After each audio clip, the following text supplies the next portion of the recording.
Hi everyone, the Simple Dad here. In this video, I'll show you how to have your home screen wallpaper zoom in when you open an app. So here's an example. When I go ahead and open up Camera app, you can see that your wallpaper does move, but you can go ahead and move this more. So when you open an app, your home screen wallpaper now is zoomed in slightly. It basically gives like a cinematic depth effect that feels elegant and immersive. So let me show you how to tune this. So here we'll go ahead and open up the GoodLock app. In the GoodLock app, scroll down and find the Home Up module. Next, switch this on and then go ahead and tap on Gesture Settings.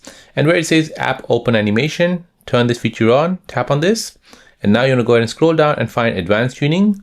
Then tap on Detailed Settings. Scroll all the way down until you see Wallpaper. So here, as you can see, you can go ahead and fine tune this so that when your app opens up, your wallpaper will basically scale to whatever size. You can go ahead and choose the duration as well. You can do a fast animation or a slow animation. You can go ahead and fine tune this as well more. So now when you go ahead and test this out, so we'll go ahead and open an app.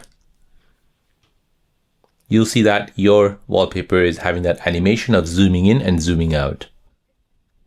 So this small detail adds a touch of realism, like diving into your phone's world. So it enhances One UI's visual flow and makes the app launches feel more natural and premium, especially on your AMO LED display. So there you go, guys. That is how to have your home screen wallpaper zoom in animation on your Samsung Galaxy device.